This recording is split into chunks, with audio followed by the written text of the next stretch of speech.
ओम नमो भगवते वासुदेवाय नमः। आप सभी भक्तजनों को आमलकी एकादशी की आंवला एकादशी की ढेर सारी शुभकामनाएं। कल है 10 मार्च और फागुन माह के शुक्ल पक्ष की एकादशी है, जिसे हम आंवलकी एकादशी आमलकी एकादशी कहते हैं। आज मैं लेकर आई हूँ आंवला एकादशी आमलकी एकादशी की व्रत कथा।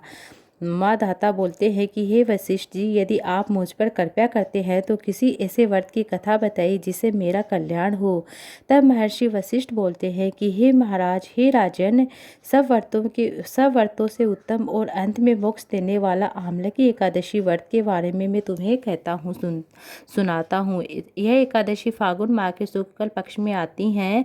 इस व्रत के करने से समस्त पाप नष्ट हो जाते हैं। इस व्रत का फल 1000 गोदान के बराबर होता है। अब मैं आपसे एक पौराणिक कथा सुनाता हूँ, आप ध्यान से सुनिएगा। एक वेदिश नाम का एक नगर था, जिसमें ब्राह्मण, क्षत्रिय, वैश्य, शूद्र चारों वर्ण आनंदित सहित रहते थे। उस नगर में सदैव वेद ध्वनि गूंजा करती थी। पापी, दुराचारी और नास्तिक उस नगर में कोई नहीं था। उस नगर में चेत्रथ नाम का एक चंद्रवंशी राजा राज्य करता था। वह अत्यंत ही विद्वान और धर्मी था। उस नगर में कोई भी व्यक्ति दरिद्र और कंजूस नहीं था। सभी नगरवासी विष्णु भक्त थे और अबाल वृद्ध, स्त्री, पुरुष एकादशी व्रत किया करते थे। एक समय फागुन मास के शुक्ल पक्ष की आमलकी एकादशी आती है। उस दिन राजा, प्रजा, बाल, वृद्ध सबने हर्षपूर्वक एकादशी व्रत किया। राजा अपने प्रजा के साथ मंदिर में जाकर पूर्ण कुंभ स्थापित करके धूप, दीप, नैवेद्य, पंचरत्न आदि से आंवले का पूजन करते हैं। इस प्रकार स्तुति करते हैं, हे धात्री, तुम ब्रह्म स्वरूप हो, तुम ब्रह्मा जी का उत्पन्न हुए तम समस्त पापों का नाश करने वाली हो, तुमको नमस्कार है। अब तुम मेरा अर्घ्य स्वीकार करो। तुम श्री रामचंद्र जी द्वारा सम्मानित हो। मैं आपकी प्रार्थना करता हूँ कि अतः आप मेरे समस्त पापों का नाश करो। उस मध्य में सबने रात्रि को जागरण किया। रात के समय वहाँ एक बहेलिया आती है और जो अत्यंत ही पापी दुराचारी थी, वह अपने कुटुंब का पालन जीव हत्या करके किया करता था। भूख और प्यास से अत्यंत व्याकुल वह बहेलिया इस जागरण को देखने के लिए मंदिर में कोने में बैठ जाता है। विष्णु भगवान तथा एकादशी महात्म्य की कथा सुनने लगता है। इस प्रकार अन्य मनुष्यों की भांति उसने भी सारी रात जाकर बिताई थी। प्रातः काल होती सब लोग अपने घर को चले जाते हैं। बहेलिया भी अपने घर को चला गया। घर जाकर उसने भोजन किया। कुछ समय बीतने के पश्चात उस बहेलिया की मृत्यु हो जाती है। मगर उस आमलकी एकादशी व्रत तथा जागरण से राजा विदुरथ के घर जन्म लेता है। उसका नाम वसुरथ। युवा होने पर वह चतुरंगी सेना के सहित अन्य धन धान्य से युक्त होकर 1000 ग्रामों का पालन करने लगता है। वह तेज से सूर्य के समान और क्रांति में चंद्रमा के समान, वीरता में भगवान विष्णु के समान, क्षमा में पृथ्वी के समान, वह अत्यंत ही धार्मिक, सत्यवादी और कर्मवीर और विष्णु भक्त था। वह प्रजा का पालन सम्मान भाव से पालन करता था। दान देना उसका नित्य क्रम था।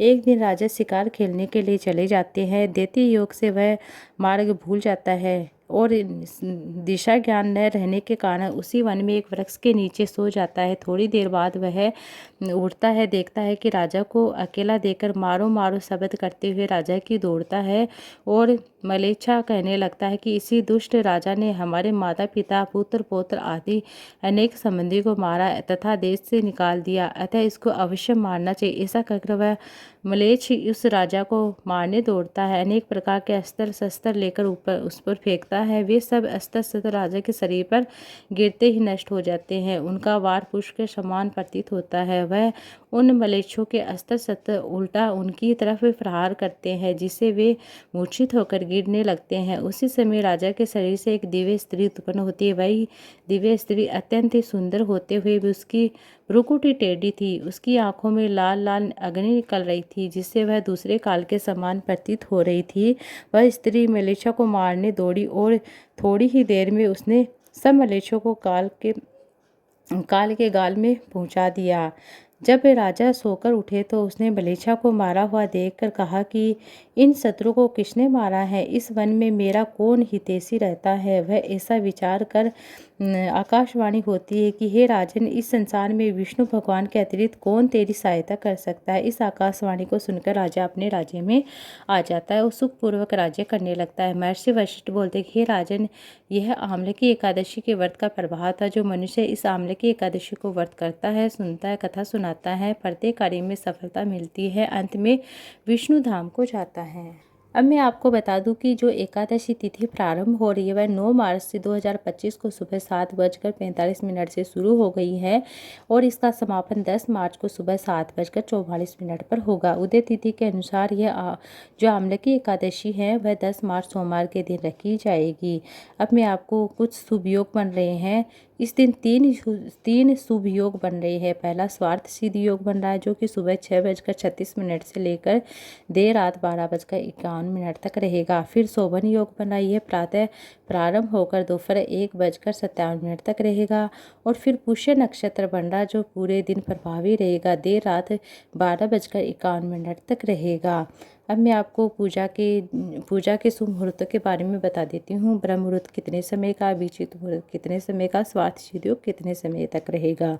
ब्रह्म मुहूर्त का समय रहेगा सुबह 4:59 से लेकर 5:48 तक और अभिजीत मुहूर्त रहेगा दोपहर 12:08 से लेकर 12:55। स्वार्थ सिद्ध योग बन रहा है सुबह 6:36 से प्रारंभ होगा। इस दिन ब्रह्म मुहूर्त में पूजा करना बेहद ही शुभ माना जाता है। एकादशी के दिन कहते हैं कि थोड़ा सा नहाने के पानी में गंगा जल डालकर स्नान करते हैं तो हमें एकादशी जितना फल मिलता है। इस व्रत का पारणा 11 मार्च 2025 को सुबह 6:35 से 8:13 के बीच में किया जाएगा।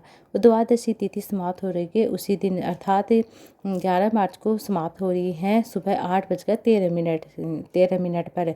तो हो सके तो 8:13 से पहले अपनी एकादशी का पारणा कर ले। 6:35 से 8:10 के बीच में आप एकादशी व्रत का पारणा कर सकते हैं।